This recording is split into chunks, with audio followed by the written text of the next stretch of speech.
Hello everyone. आज से हम लोग IBPS AFO की सीरीज़ स्टार्ट करेंगे।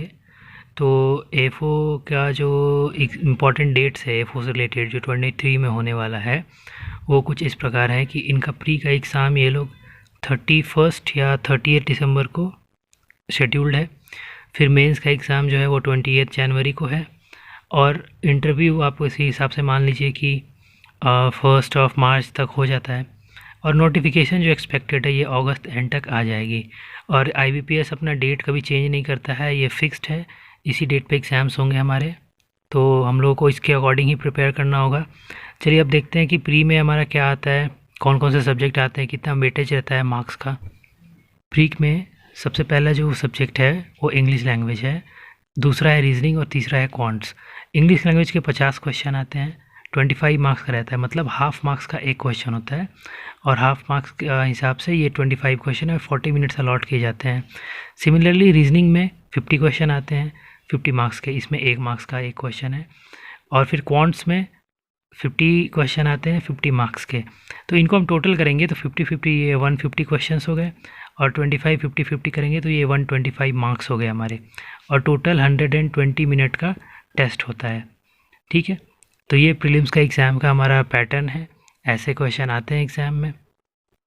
और प्रीलिम की एग्ज़ाम की कट ऑफ जो है वो बहुत कम रहती है, बस ये क्वालिफाइंग नेचर का होता है, इसका कोई फिर मेंस के एग्ज़ाम में मार्क्स ऐड नहीं होता है, तो इसलिए इसका कट ऑफ ना बहुत कम रखा जाता है ताकि मैक्सिमम स्टूडेंट्स क्वालिफाई कर पाएँ। तो सिलेबस तो आपको IBPS की साइट से भी मिल जाएगा।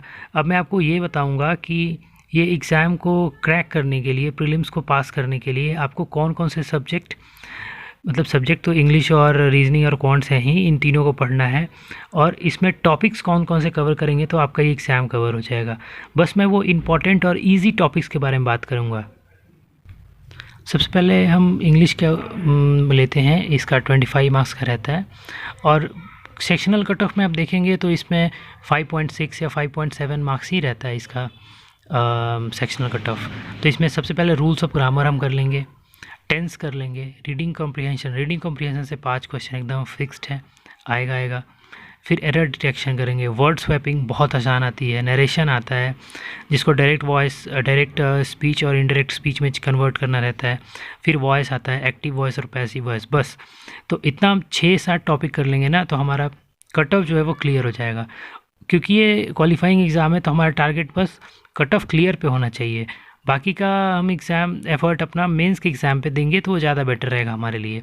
तो इंग्लिश में बस हम इतने टॉपिक्स कर लेंगे तो हमारे लिए आसानी से एग्ज़ाम निकल जाएगा।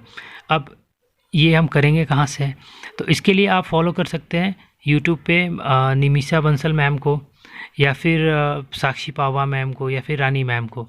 ये लोग बड़े अच्छा से बताते हैं और सारे टॉपिक्स आपको ऑलमोस्ट कवर करा देंगे। ठीक है, रीजनिंग पे आते हैं हम लोग। रीजनिंग में क्या है कि हम कॉमन सेंस रीजनिंग आती है, बहुत आसान रहती है और 2-3 मार्क्स के क्वेश्चन रहते हैं यहाँ से। कोडिंग डिकोडिंग 5 to 10 मार्क्स का रहता है और एकदम इजी है। डायरेक्शन सेंस बहुत आसान रहता है, 5 नंबर का क्वेश्चन आता है यहाँ से। इनइक्वालिटी 5 से 10 नंबर की रहती है और ब्लड रिलेशन हमारा 5 से 10 नंबर का रहता है। तो अगर हम इन टॉपिक्स को कवर कर लेते हैं तो हमारा 20, 25 या 30 मार्क्स भी रीजनिंग में आ सकता है। तो ऐसे करके हम रीजनिंग कर सकते हैं। रीजनिंग के लिए हम फॉलो कर सकते हैं अंकुश लांबा सर एक हैं, उनका एक सीरीज़ है 1000 पजल सीरीज़, या फिर पुनीत सर हैं जो कि यूट्यूब पे पढ़ाते हैं, अनअकैडमी पे भी वो है, लेकिन आप लोग फ्री यूट्यूब से उनको रेफ़र कर सकते हैं। सेम वे में क्वांट्स में क्वाड्रेटिक इक्वेशन आता है 5 question, simplification approximation 10 question, number series 5 question, DI आती है आपकी 15 और 20 मार्क्स की। फिर मेंसुरेशन के 2 क्वेश्चन होते हैं, फिर परसेंटेज के आपके 2 क्वेश्चन होते हैं और रेशियो के 2 क्वेश्चन होते हैं। तो इस हिसाब से देखेंगे ना हम तो आराम से हमारा 35-40 नंबर का क्वांट्स बन जाएगा। और क्वांट्स के लिए आप एजुकेटर फॉलो कर सकते हैं, वो आशीष अरोड़ा सर हैं, फिर अरुण सिंह रावत सर हैं। तो इन वे बस इतने सारे टॉपिक्स को क्लियर करके, इतने सारे टॉपिक्स को पढ़ के अच्छे से हम लोग आराम से प्री का एग्ज़ाम क्वालिफाई कर सकते हैं।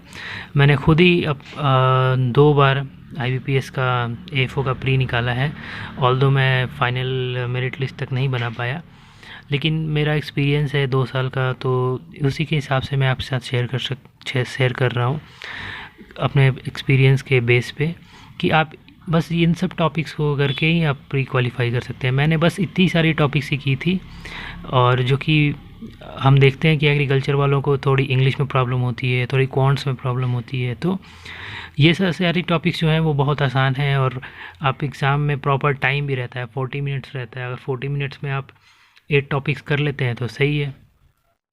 और जिनको बैंक में जाना है, बैंक की जॉब करनी है, उनको तो रिक्वायरमेंट है, बैंक की रिक्वायरमेंट है कि उसको इंग्लिश, रीजनिंग